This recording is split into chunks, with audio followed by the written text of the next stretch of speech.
Alternativa Sonora.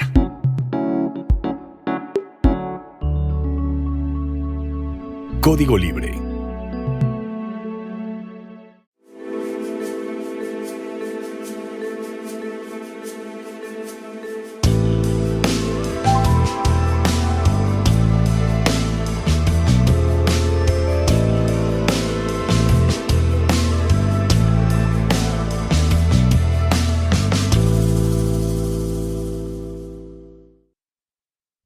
¿Qué tal, amigos de Código Libre? Gracias por acompañarnos una vez más en Resiliencia en Línea. Y bueno, como lo hemos hecho en últimas semanas y en últimas instancias, hoy estaré solo compartiéndoles sus puntos de vista de la agenda pública nacional, y ahora le vamos a agregar el asunto de Estados Unidos. Particularmente lo que está sucediendo es importante, desde luego para el mismo Estados Unidos, pero también para México, porque somos el país vecino, inmediatamente vecino, y es importante también para el mundo entero. No se diga por lo que pasó hace unos días con respecto al atentado que sufrió Donald Trump, pero vamos a combinar también con la agenda nacional que se está dando. Entonces, como grandes encabezados que vamos a querer comentar hoy con ustedes es sí el atentado contra Donald Trump, pero también tenemos la pregunta, vamos a insistir con la pregunta de quién controla actualmente Morena. ¿Es López Obrador? ¿Es Claudia Sheinbaum? Se dice que se le dio el bastón de mando, ¿realmente es así? ¿Quién controla el partido? Porque además la lista es larga de quien quiere, o de las personalidades o los liderazgos que quieren controlar el partido una vez que López Obrador ya no esté. También la pregunta que nos hacemos es si los llamados mercados se niegan a la dichosa llamada reforma judicial, y me parece que no, pero insistiremos hoy en esto desde otra perspectiva también. Y bueno, quizá cerrar un poco el programa con una reflexión que ya le hemos hecho, pero sigue la discusión sobre lo que está haciendo Alito Moreno respecto al Partido Revolucionario Institucional, que se lo quiere quedar a la mala, digamos. Hay voces todavía de priistas, militantes priistas, que están en desacuerdo desde luego, pero tal parece que es un robo a la vista de todos los priistas y de todos los mexicanos. Y bueno, también de eso queríamos comentar. Esa es como que la agenda para hoy, y vamos a empezar con el tema que está causando todavía revuelo en términos internacionales. Imagínense ustedes que si hubieran matado efectivamente a Donald Trump, estaríamos en otra lógica. En estos momentos hasta nos podemos reír un poco con los memes que están dando. Donald Trump se está dando el lujo incluso de reapuntalar, de fortalecer su campaña electoral, su campaña una vez que ya ha sido electo. Justamente estamos viendo cómo es que hay una convención de republicanos en Estados Unidos y ya lo han destapado, ya lo han nombrado, porque allá no se usa la palabra destapado, lo han hecho su candidato ya propiamente como republicano del partido republicano en Estados Unidos, pero además con una ceremonia bastante especial, digamos, una vez que se dio el atentado en contra de él, una vez que salió, que la libró, que salió vivo de ello. Y fue una cosa, no quiero decir espectacular, porque no es tanto espectacular, sino es bastante emotiva. Lo que se vio el día de antier, una vez que se presentó en esta convención del Partido Republicano, se vio como un final de película, de epopeya, de película histórica, o de película de época, o película de los grandes héroes. Así se vio Donald Trump entrando a un foro lleno, aplaudiéndole, con una canción de fondo bastante nostálgica, incluso, digo, a manera de película, de fin de película nostálgica, o película de epopeya.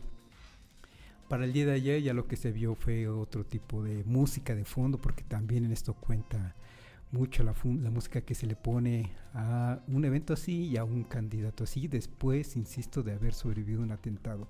De película todo esto, ni soñado se lo imaginaba, yo creo, Donald Trump. que lo que mostró fueron reflejos políticos muy audaces, muy agudos, desde el mismo día, desde el mismo momento del atentado.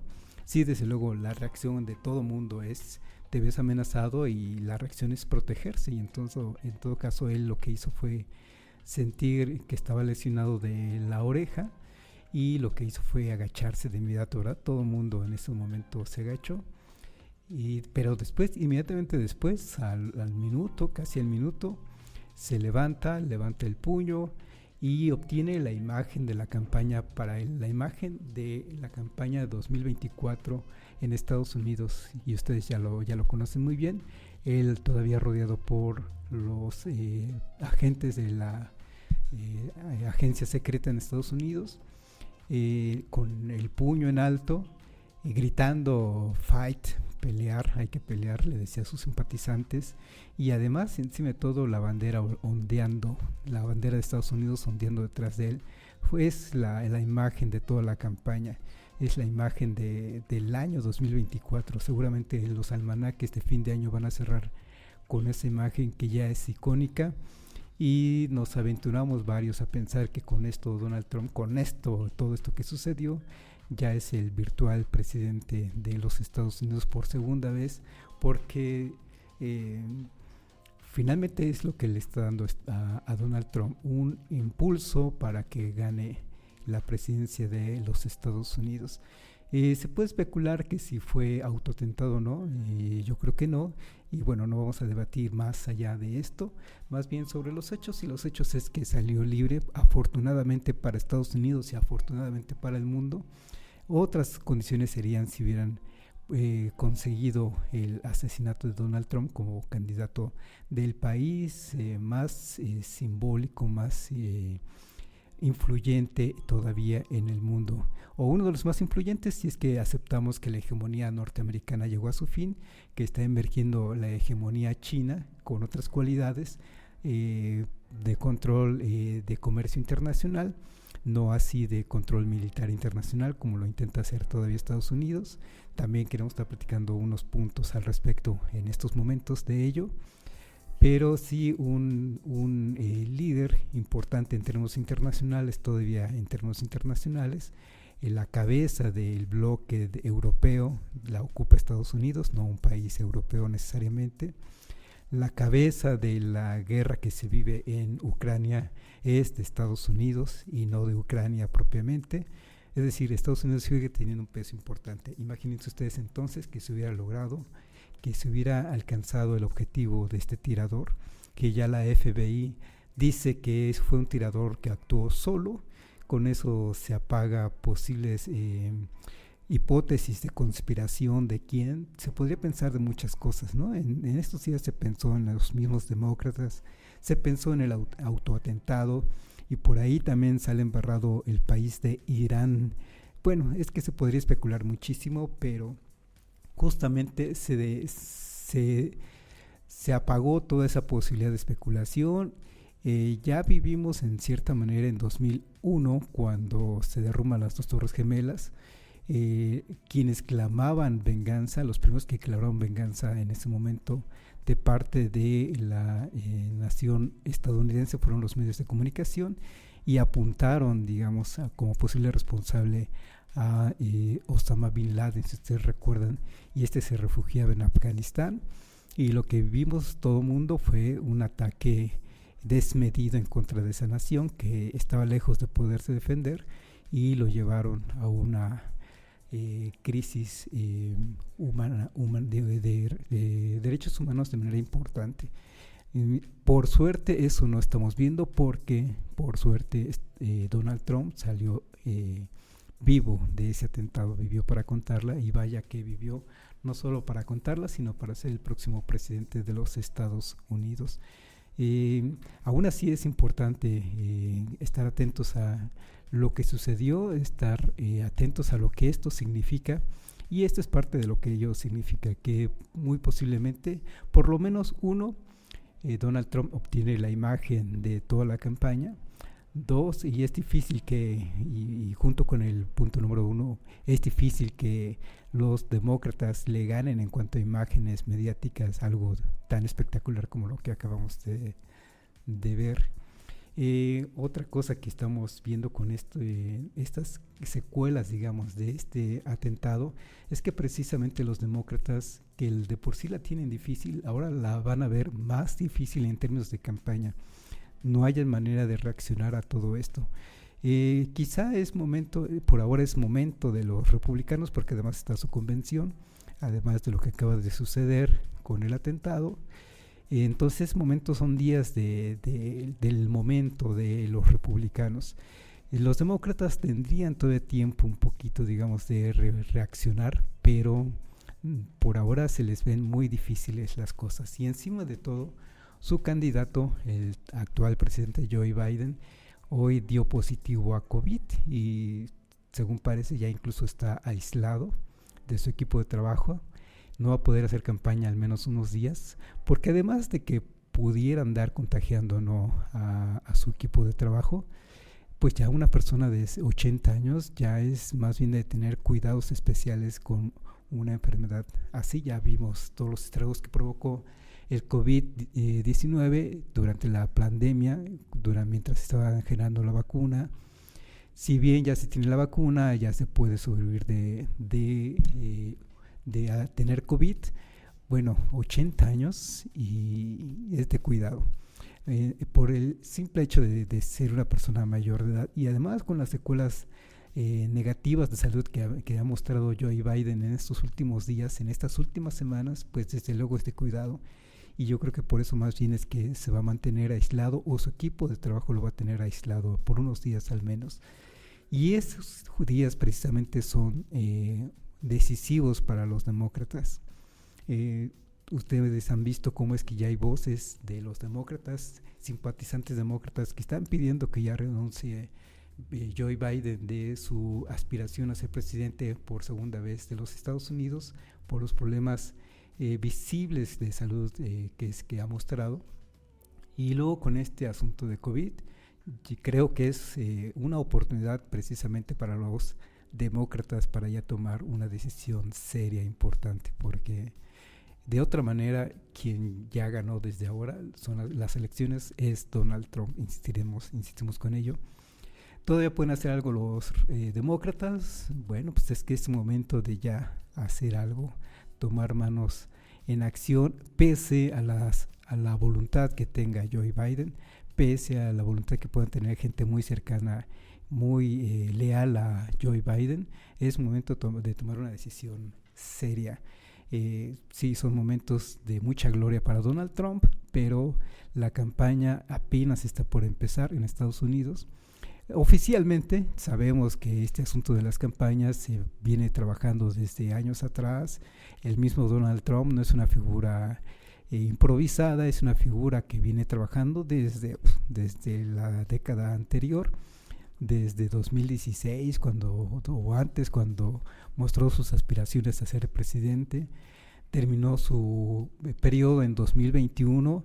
Terminó su periodo y además terminó de una manera también no menos escandalosa. Es que imagínense ustedes, Donald Trump ha estado en cada escándalo y pese a ello es una de las figuras más importantes de parte de los republicanos allá en Estados Unidos. Y ha pasado en el 2021, ya cuando estaba dejando la presidencia, es uno de los principales responsables del momento de secesión que vivió Estados Unidos cuando se intentó tomar el Capitolio para que los demócratas no pudieran ocupar el cargo, el poder o la presidencia de Estados Unidos. Un momento de secesión que se lo dejaron pasar a Donald Trump. Siguió, como ustedes ven, libre, siguió sin propiamente cargos de secesión, salió libre al menos de eso. Y en últimas semanas también pudimos ver cómo es que se terminó el juicio en contra de él. Salió culpable de 45 cargos, si no mal recuerdo, de todos ellos, y de manera unánime por la corte que estuvo ahí en el juicio. Y a pesar de ello, el señor continúa y ahora es candidato pese a todos estos escándalos y además el escándalo que tuvo con una actriz porno, en fin, tantos escándalos que ha tenido este señor y sin embargo sigue siendo una figura central en Estados Unidos y lo seguirá siendo. Y es una otra parte importante de lo que de lo que podemos compartir con ustedes. Lo que con todo esto está ganando en Estados Unidos es el triunfo de una supremacía blanca en Estados Unidos, un proyecto de supremacía blanca en donde quienes son blancos son los número uno, son la prioridad en Estados Unidos por sobre el resto de razas o sobre el resto de grupos de origen, cualquiera que sea árabes, mexicanos, lo que sea. La raza blanca está ganando terreno. El discurso, me refiero al discurso de la supremacía blanca, es la que está ganando con todo esto. Hay un fuerte fervor hacia Donald Trump porque hay un fuerte fervor hacia lo que representa, y lo que representa es un proyecto supremacista blanco. Pero también hay que ver, me parece, que el principal problema en Estados Unidos, para Estados Unidos en estos momentos, es interno. No hay mayor enemigo por ahora en términos internacionales, pese a lo que se pueda decir de Irán, de Corea del Norte o de cualquier enemigo público de Estados Unidos. El principal enemigo, el principal problema es interno. La principal batalla que se está dando en Estados Unidos por el poder, en todo caso, nos gusta hablar de repente en el orden público, hablar de aludir al poder, y bueno, en todo caso en este momento es interno, es el enemigo a vencer está dentro del mismo Estados Unidos, y ellos son los que tienen que resolverlo a fin de cuentas. Y lo que estamos viendo es lamentablemente un proyecto supremacista blanco que está triunfando por sobre proyectos, y eso lo representa muy bien también desde luego el Partido Republicano por sobre lo que podría representar el Partido Demócrata, que ha sido más progresista desde hace tiempo, aunque los dos partidos a fin de cuentas muy leales al proyecto que representa Estados Unidos, un proyecto que no importa quién gobierne, tiene muy claro sus objetivos respecto al mundo, y ese proyecto no deja de ser estadounidense, nada más que con la sensible diferencia de que con los republicanos pues es un proyecto de supremacía blanca. Con Donald Trump al menos es de supremacía blanca.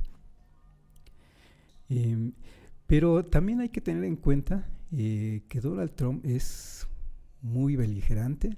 Esto, bueno, nos debe de preocupar. La primera cuestión, nos debe preocupar o no que llegue Donald Trump a la presidencia de Estados Unidos. En realidad ya lo conocemos en su primer periodo de gobierno de 2017 a 2021. Es muy beligerante en términos del discurso, pero no es tan beligerante en términos internacionales hasta donde alcanzamos a notar.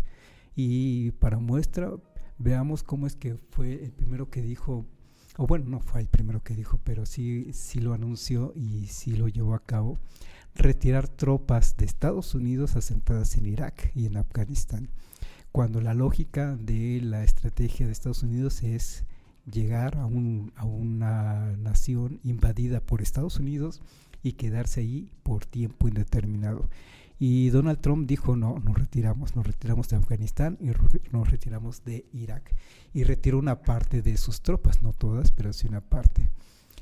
Y además, ya después también Joe Biden, haciendo un paréntesis, Joe Biden también terminó de retirar las tropas de Afganistán, y me parece que en 2021, si no mal recuerdo. De hecho vimos escenas también muy lamentables, tristes incluso. La salida de Estados Unidos en Afganistán afectó desde luego, para empezar, a la nación de Afganistán. Había un régimen que no era el de los talibanes, y una vez que se van Estados Unidos, las tropas de Estados Unidos, vimos cómo es que regresó al poder los talibanes por la fuerza. Vimos escenas dramáticas como el que había mucha gente, mucha población afgana que quiso salir del país, queriéndose subir a aviones, corriendo hacia los aviones que estaban despegando. Vimos a gente caer de los aviones en esa intención, esa desesperación de irse y irse agarrados de donde se pudiera del avión. Desde luego eso no iba a ser posible, y dramáticamente incluso vimos caer a personas de esos aviones. Tan desesperada la situación por no quedarse en su país. ¿Y quién gobierna actualmente en Afganistán? Pues sí, el régimen del Talibán, en fin, con las regresiones que eso implicó. Pero eso, bueno, fue un paréntesis. Donald Trump entonces dice: vamos a salir de Afganistán y de Irak, es decir, beligerante en el discurso, pero beligerante militarmente hablando. Se ha visto sensato, digamos, con la sensatez de una persona que lo que sabe hacer bien son negocios. No dudo mucho que sepa mucho de estrategia geopolítica, pero para eso están los asesores, ¿verdad? Y pese al mismo Donald Trump, Estados Unidos ha llevado un proyecto, sí continúa con su proyecto geopolítico que le conocemos hasta ahora, con sus ajustes, digamos, pero sigue con su proyecto geopolítico. Sigue apoyando, por ejemplo, a Ucrania en esta guerra contra Rusia, lo sigue apoyando, y en eso sigue también la estrategia de Estados Unidos. El hecho de que ahora la Unión Europea y Estados Unidos le autoricen a Ucrania el uso de armamento pesado en contra de Rusia. Bueno, es sabido de todos que Estados Unidos y la Unión Europea apoyan militarmente a los ucranianos, pero no han podido usar los ucranianos, no han podido hacer uso de armamento pesado o de largo alcance, digamos, porque saben que también saben muy bien que Rusia tampoco ha usado ese gran armamento en contra de Ucrania, porque lo que quiere es quiere controlar el territorio de Ucrania, quiere controlar al país o al estado de Ucrania, pero tampoco quiere aplastarlos, digamos, ¿no? Simplemente no ha habido uso de armamento nuclear, por ejemplo, ¿no? Que lo tiene Rusia, y desde luego que no está en sus intenciones usarlo en contra del pueblo ucraniano. Pero si Estados Unidos y la Unión Europea les autoriza a Ucrania a hacer ese uso, entonces Rusia desde luego se va a ver con la luz verde, digamos, para también hacer uso de un armamento todavía más pesado. Sabemos esta lógica: la violencia genera más violencia, y ambos bloques, no Ucrania, Rusia, sino la Unión Europea, Estados Unidos, más Ucrania y Rusia, saben de esta lógica y lo han tenido hasta ahora, esa precaución. Pero el problema es que en este proyecto geopolítico Estados Unidos puede llegar a pensar que es capaz de ganar una guerra directa en contra de Rusia, y ese es el problema, ¿verdad? Eso es lo que no queremos ver, es lo último que queremos ver, porque entonces sería catastrófico. A eso me refiero con que sean republicanos, sean demócratas, ambos partidos, una vez que están ocupando el poder de Estados Unidos, la presidencia de Estados Unidos, las instituciones de Estados Unidos, saben muy bien hacia dónde dirigen el proyecto geopolítico de Estados Unidos, sea Donald Trump, sea Joe Biden, quien estén gobernando en turno, por los asesores, por la gente que está también acompañando en la presidencia correspondiente. Donald Trump entonces muy beligerante en el discurso, no tanto así beligerante en términos militares como su discurso mismo pudiera estarlo haciendo pensar. Otro ejemplo de que no es tan beligerante en términos militares es que desde que antes de ocupar la presidencia en su primer periodo, estaba amenazando con que la OTAN debería de pagar la misma proporción que paga Estados Unidos, o bien que Estados Unidos iba a abandonar ese acuerdo. Desde luego también los países europeos dijeron: no, ¿cómo te vas a ir? Ok, vamos a cooperar económicamente con más recursos, y lo logró, digamos, es un punto a favor que se da, que se apunta a Donald Trump. Logró que los países europeos aporten más recursos para esta organización del Tratado del Atlántico Norte, la llamada OTAN. Es decir, es muy buen negociador, es muy beligerante, pero digamos, me refiero a que ya lo conocemos hasta sus límites, digamos, sus alcances. Es una persona que hay que escuchar entonces todo lo que tiene por qué quejarse, pero después que se le conoce el modo, como decimos los mexicanos, pues sabemos muy bien cómo negociar con el México, no se diga. Durante muchas semanas, durante mucho tiempo, Donald Trump se refirió a Andrés Manuel López Obrador como un gran presidente, porque finalmente obtuvo lo que quería tener en términos comerciales y se renegoció el Tratado de Libre Comercio en su momento. También era lo que quería Donald Trump, lo que quería Estados Unidos. En esa intención, veámoslo entonces, en esa intención de ver a Estados Unidos como primero Estados Unidos y después lo demás. Esa es la visión que ha tenido Donald Trump y ha sido consistente con ello. Y entonces en ese sentido nos debe de preocupar que llegue a la presidencia, sí y no. Desde luego es una persona que ha dañado mucho a muchas de las naciones, pueblos indefensos, digamos, a los mismos migrantes. Vaya que les fue muy mal con Donald Trump, y ustedes recordarán también cómo es que separó familias de migrantes a los niños de sus papás, y pasaron meses sin que les pudieran volver a reunir, y hubo momentos, casos en los que ya ni siquiera se sabían dónde estaban los papás de la criatura que había sido separada de ellos, resguardados en jaulas, en fin. Esa parte sí es muy lamentable y es una parte que no le podemos perdonar a Donald Trump, en fin.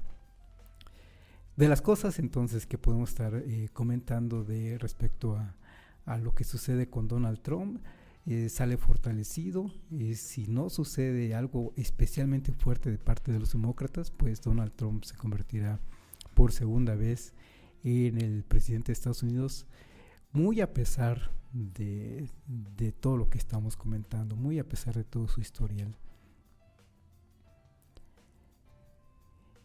Bien, esto respecto a Estados Unidos. Entonces, volvamos ahora a México con la pregunta que hacemos: ¿quién controla actualmente a Morena?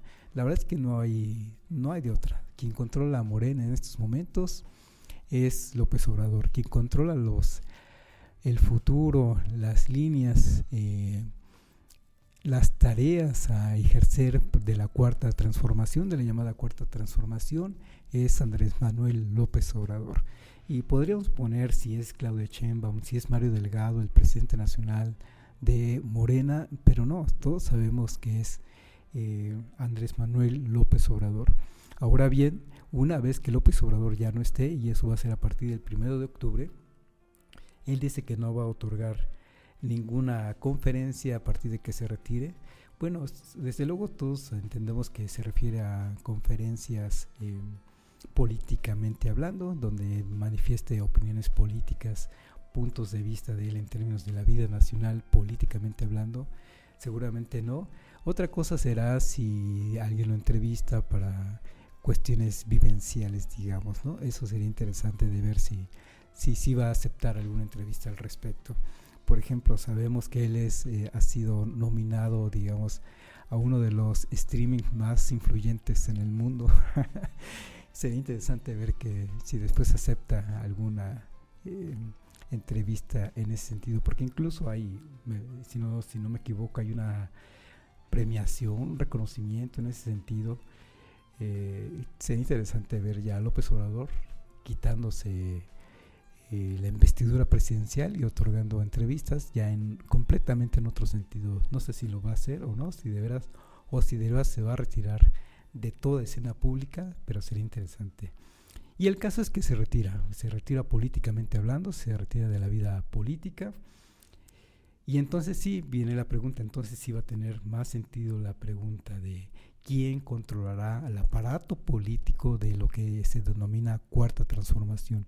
Y entonces lo que hemos preguntado desde la ocasión pasada, Claudia Sheinbaum lo controla Morena, se le dio el bastón de mando de parte del presidente, pero si se fijan, ha sido muy respetuosa de la vida interna de Morena, y justamente en estos momentos se está pensando en el cambio de dirigencia nacional de Morena, y ella lo que sí hizo fue mostrar su simpatía en contra de una de las posibles aspirantes, y tal parece que va a ser la única aspirante a dirigir Morena, la actual secretaria de Gobernación, Luisa María Alcalde. Y entonces esta Luisa María Alcalde tiene el respaldo de la candidata electa, y también tiene el respaldo moral del presidente, del actual presidente. Y ante esas dos figuras, ahí sí, ¿quién se va a oponer a Luisa María Alcalde? La misma actual secretaria general de Morena, Citlali Hernández, dijo que ella le hubiera gustado, pero que se baja, que mejor va a apoyar a Luisa María Alcalde. Y tal parece que solo ella, nadie más ha levantado la mano, y es que con semejantes credenciales que le están dando Claudia Sheinbaum y López Obrador, pues ya ni qué hacer. Pero justamente aquí lo que se muestra son precisamente muestras de fuerza, de poder sobre Morena y sobre la Cuarta Transformación. Sin lugar a dudas, López Obrador es una figura de peso, pero todavía estamos por ver si Claudia Sheinbaum es esa figura de peso que va a concentrar todo ese poder, ese poder interno sobre ya propiamente sobre el movimiento que representa Morena, porque lo que está representando esto es un movimiento completo que abarca a muchos sectores de la nación, y tiene el poder Claudia Sheinbaum sobre todo este proyecto. Eso está por ver. Si tiene la presidencia, sí. Tiene por ahora la lealtad de un equipo de trabajo al cual ya presentó como gabinete, sí, pero cada uno de estos personajes tiene sus propios liderazgos muy fuertes. Se puede tener dos vistas de lo que presentó Claudia Sheinbaum como gabinete para su presidencia de la República. Muy leales, muy profesionales, muy eficientes, de la talla de Mario Delgado, todavía presidente nacional de Morena, de Marcelo Ebrard, de Gerardo Fernández Noroña también, pese a que no le guste, por alguna razón no simpatiza, López Obrador no simpatiza con él, sigue siendo una figura muy importante, Genaro Fernández Noroña, a quien tiene mucho arrastre popular, y ese arrastre popular es el que le da la fuerza que necesita para ser una voz influyente dentro de Morena. A tal grado que Claudia Sheinbaum tuvo que reunirse con él para apaciguar un mal momento que hubo dentro de Morena en semanas pasadas. Pero interesante también y significativo que Fernández Noroña, a fin de cuentas, no quedó en ningún cargo de este gabinete que va a entrar con Claudia Sheinbaum. En eso, por alguna razón, no se le da ese puesto, esos puestos clave a Fernández Noroña. ¿Cuáles serán las razones? Las desconocemos. Algo habrá hecho o algo tiene de intenciones que no le tienen la suficiente confianza. Pero Fernández Noroña se da por bien atendido de parte de Claudia Sheinbaum. Dice que con lo que platicó está muy bien, que ya llegaron a unas, no uso la palabra promesas, pero sí platicaron de qué futuro le espera a Fernández Noroña respecto a la Cuarta Transformación, y él se dice satisfecho, se dice atendido.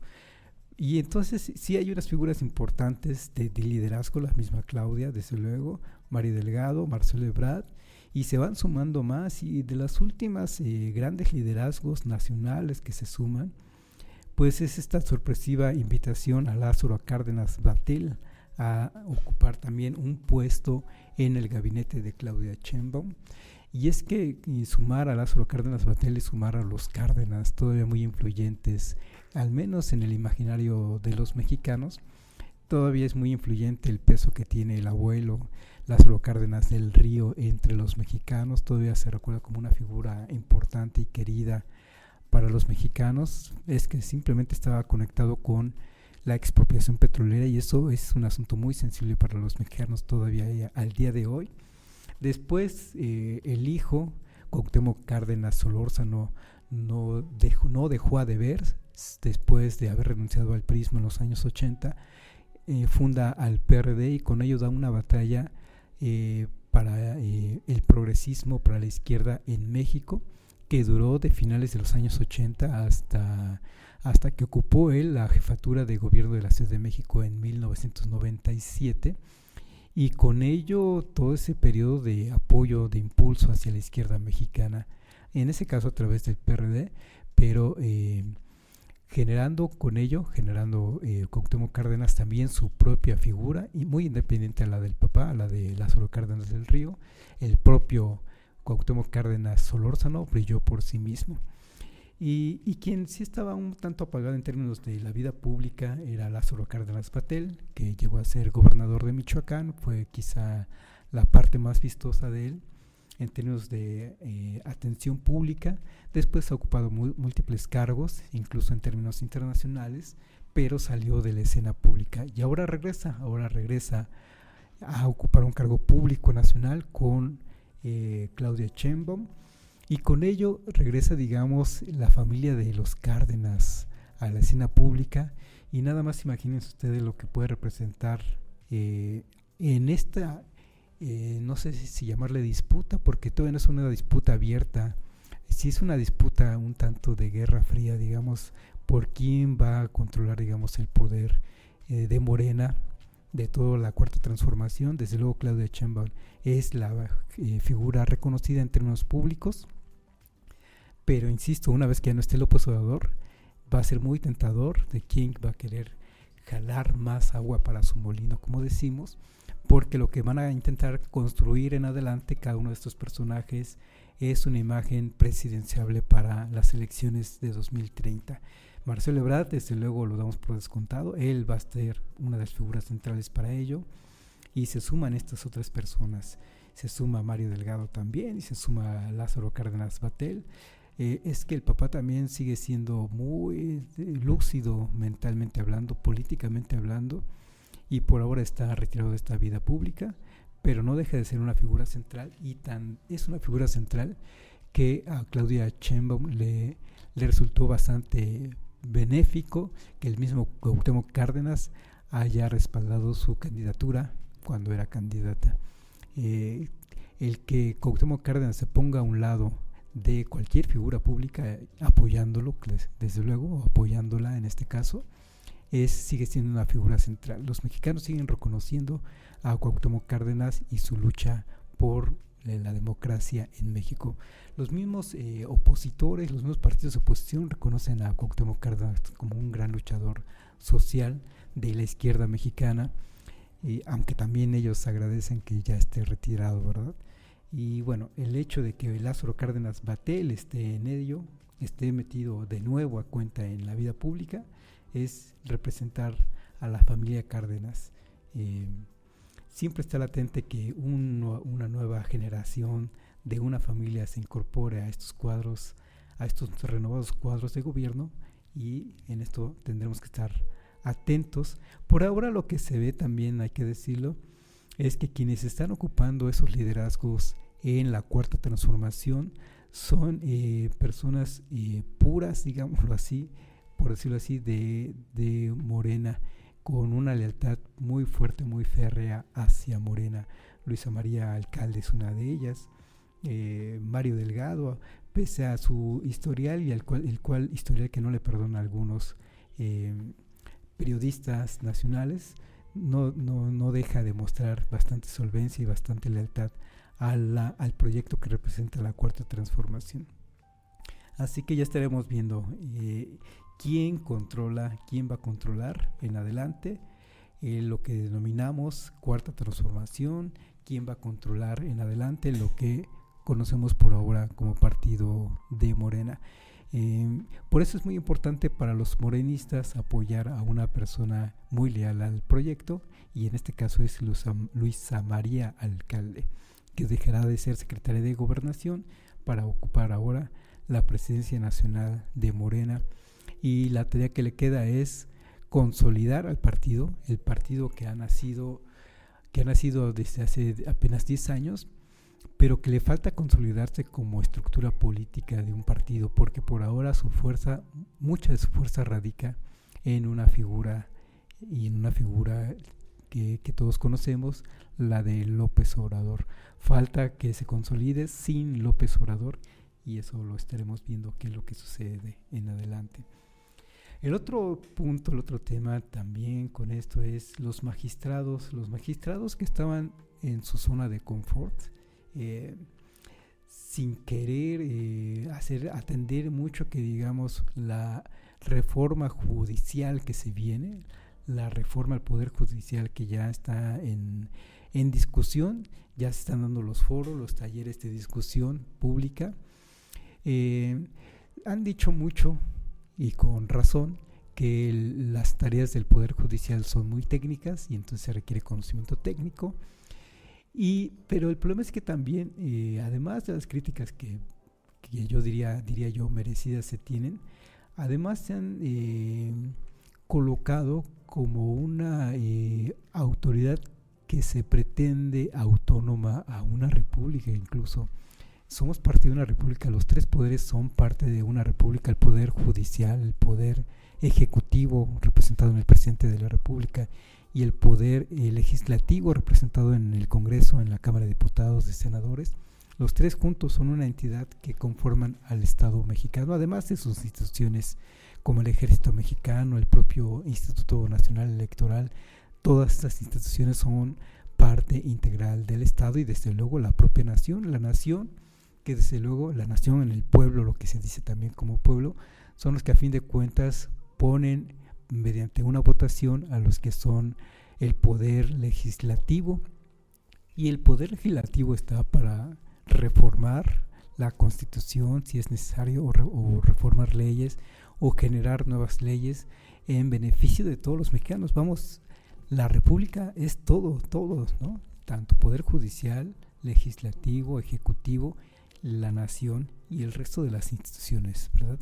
O todas las instituciones, incluso la iglesia, pese a que la tenemos o queremos, le pedimos que no se entremeten en asuntos políticos, y además así lo mandata la Constitución, también es parte de este Estado-nación mexicano. Pero el Poder Judicial se ha querido entender, se ha querido mostrar como autónomo incluso, y ahora están amagando con que no van a aceptar esta reforma al Poder Judicial. Están amagando con ir a foros nacionales, internacionales, si es necesario, para no permitir que se dé esta reforma judicial. Y justamente estamos en medio de esta discusión, de estos foros de conversación, diría yo, antes que de discusión, de conversación.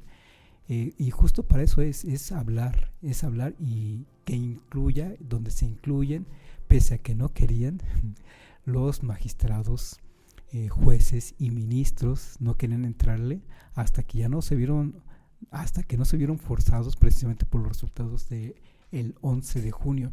Una vez dando los resultados y una vez que se viene una mayoría calificada para Morena, con la cual van a poder implementar reformas constitucionales, entonces es que sí salen y se sientan a la negociación.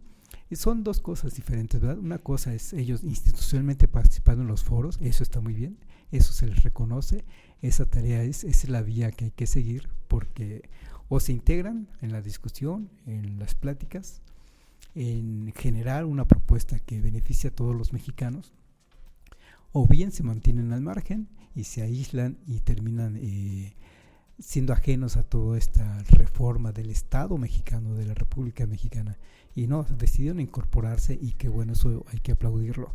Y otra cosa es algunos magistrados, jueces que han salido a protestar abiertamente, pero son como que grupos separados, digamos. Institucionalmente hablando, se han sentado a negociar con los poderes correspondientes, pero esto no quita que haya sectores de este Poder Judicial que se manifiesten, tienen su derecho de manifestarse, pero este otro sector o esta otra vía es la que está mostrándose como rebelde, digamos, a esta idea, a esta integridad que es la República Mexicana, diciendo que van a dar toda la batalla para que esta reforma al Poder Judicial no pase, cuando, insisto, cuando es en una democracia, en la democracia mexicana, se está dando ya estas charlas. Primero se da un paso, la votación nacional del 11 de junio, se da una elección y esa elección le da mayoría calificada a Morena. Lo que se viene después, a invitación de Morena, es una invitación a los foros públicos para platicar sobre esta reforma judicial que ya se viene y aceptan. Y lo que quieren desconocer entonces es esa democracia, esa vida demócrata que se está dando. Y vamos, eso no tiene sentido, digamos. Es quererse mostrar como una entidad autónoma a esa república a la que dicen pertenecer. En estos días de discusión, de reflexiones, en esos foros, Luis María Aguilar, uno de los magistrados, dijo: no somos leales a algo así, parafraseando, dijo que a lo que son leales, para no decir otra cosa, a lo que sí dijo: somos leales a la Constitución. Eso podemos interpretarlo de diferentes maneras. Se puede interpretar como que antes de ser leales a la justicia, somos leales a la Constitución. Nada más que, pues según esto que estamos comentando, incluso quieren serle leales, o al menos algún sector de los magistrados y ministros y jueces, quieren ser leales a una constitución que ellos interpretan a su conveniencia, digamos, ¿no? Están acostumbrados a que un magistrado, un juez, un ministro da una sentencia y háganle como quieran, y cualquier mexicano tiene que acatar, como lo han hecho, como lo ha hecho el presidente, como lo ha hecho cualquier partido político, como lo ha hecho una persona común y corriente cuando se le sentencia algún juicio que termina. Y ya no hay manera, digamos. Ese es un poder que está cuando decimos que están en su zona de confort, es eso, que no se le puede discutir, porque para eso es ese poder judicial, digamos. Hay vías y la vía ya está hecha de andar, son esos foros de discusión. Después es implementar, proponer la ley correspondiente, la reforma correspondiente a la Constitución, se votará en su momento. Y esa es la vía, esa es la vía constitucional y esa es la vía democrática que estamos viviendo en el país. Y decir estos magistrados que se van a oponer y que van a acudir a instancias internacionales, pues estarán en su derecho, si es que eso está previsto en la Constitución, en la ley correspondiente, pero la verdad es que todo va a seguir su curso y la verdad, por lo que se ve, es que se va a obtener a fin de cuentas una reforma judicial. Pero también para ello están poniendo en tela de juicio la mayoría calificada que tiene Morena, y dicen, se les ocurre decir que van a luchar en contra de que Morena obtenga la mayoría calificada, cuando por otro lado están diciendo que respetan la Constitución, que le son leales a la Constitución, y la Constitución tiene sus reglas. Y la Constitución mexicana por ahora tiene las reglas de cómo es que se determina una mayoría simple y cómo es que se determina una mayoría calificada. Recordemos que para hacer reformas constitucionales, Morena requerirá, y cualquier partido requiere, una mayoría calificada, y esa está por alcanzarla. Y eso es un asunto muy técnico que no requiere de mayor debate.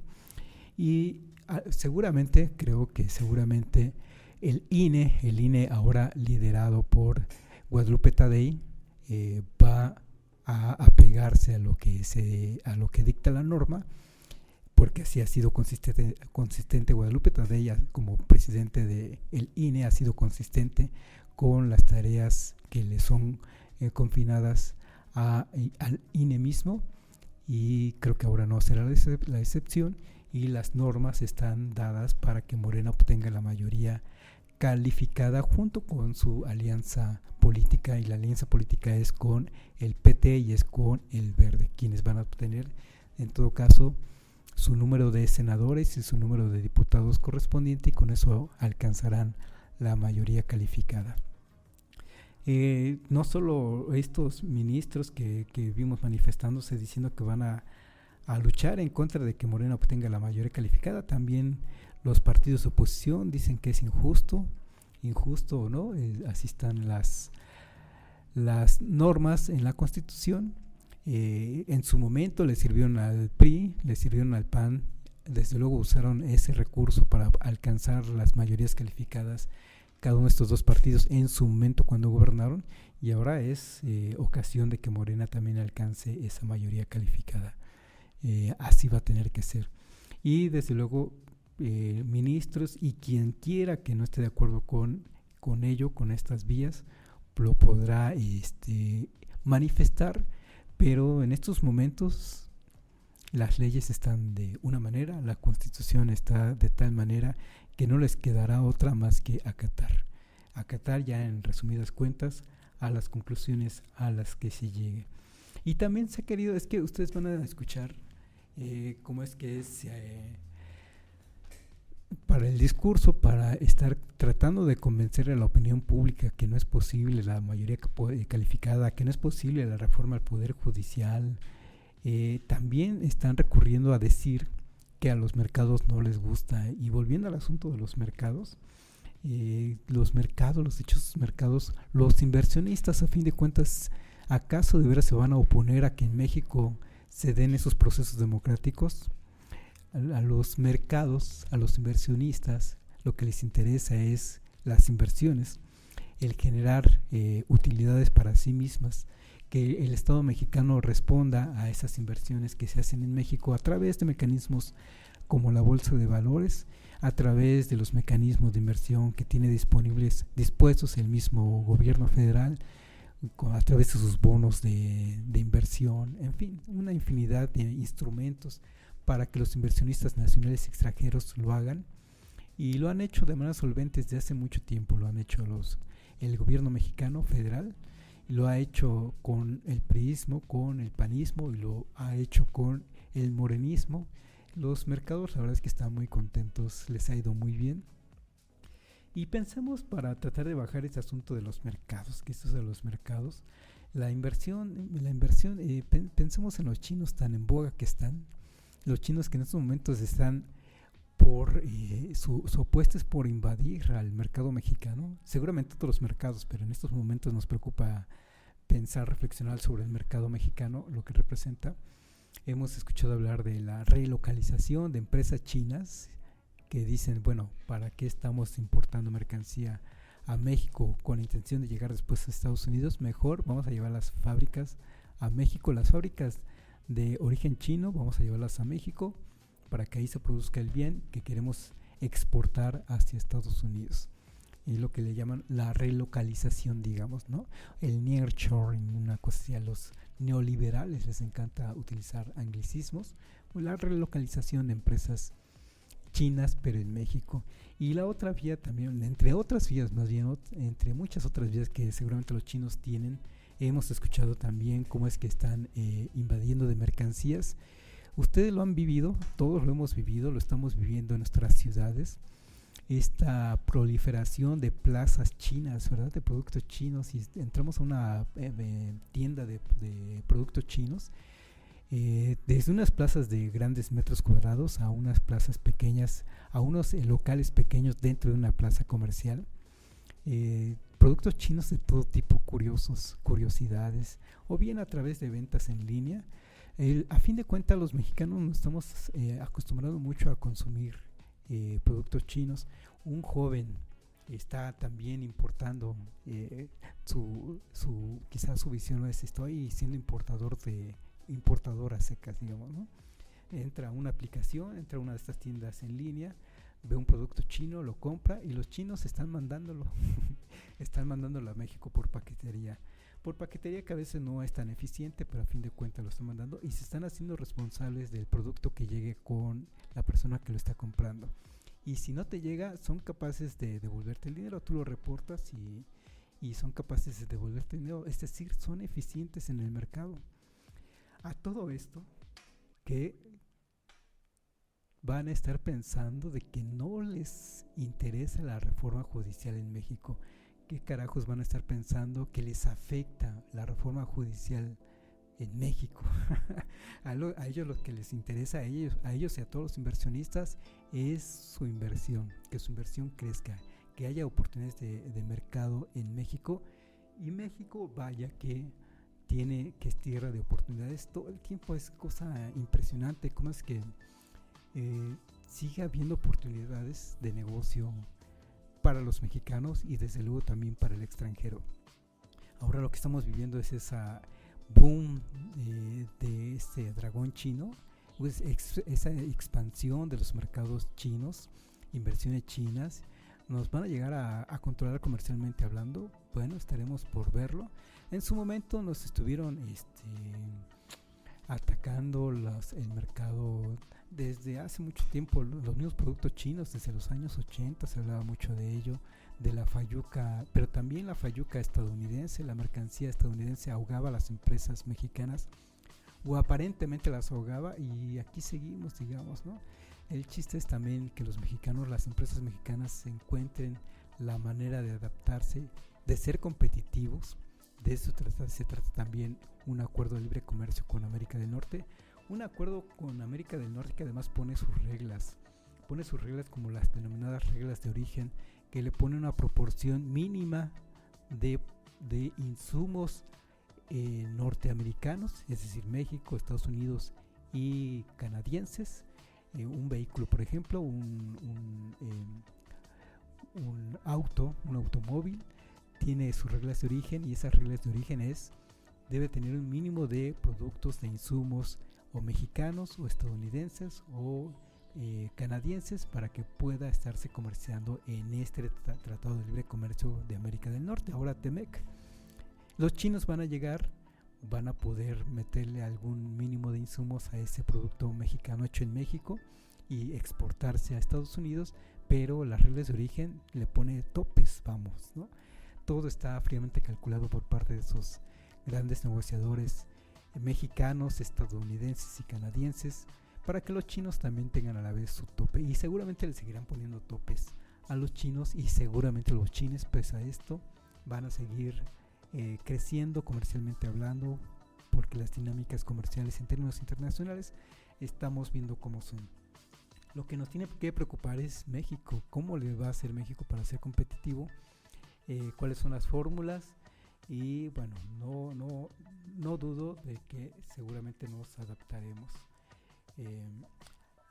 Y a todo esto, los mercados, poniendo como ejemplo los mercados chinos, los inversionistas chinos, ¿les preocupa que no se dé una reforma judicial? Por supuesto que no.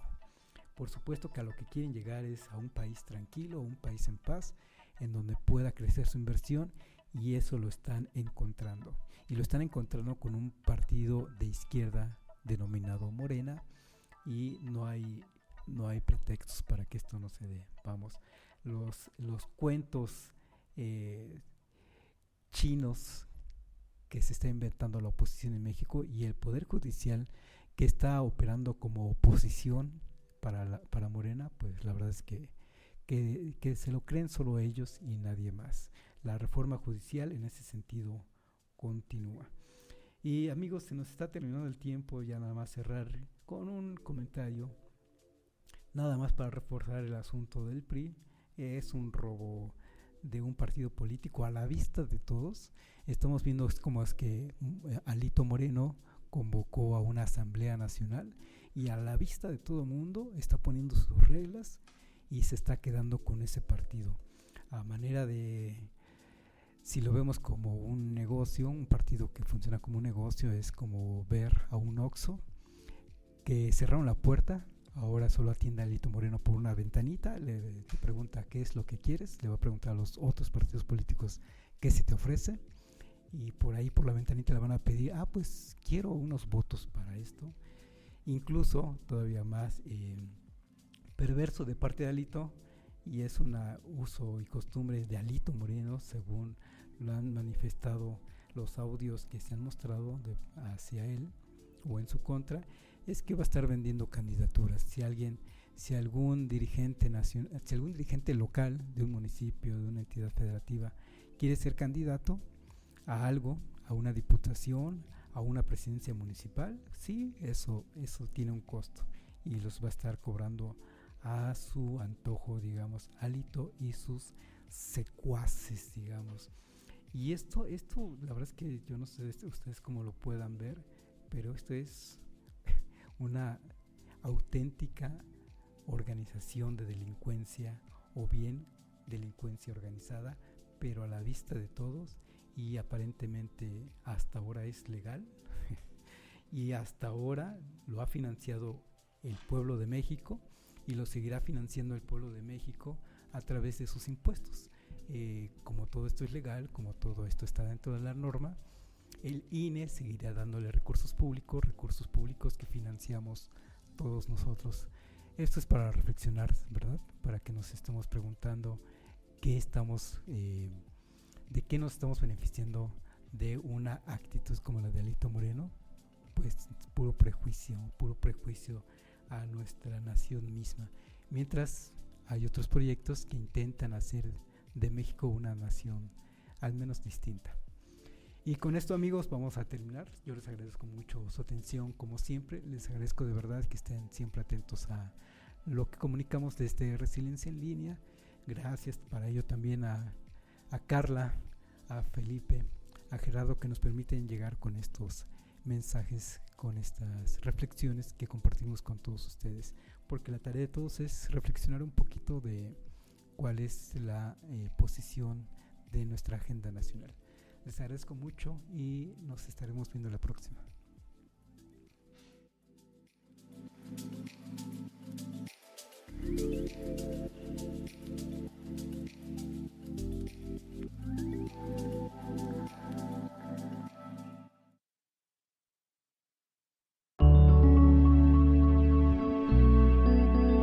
Código Libre.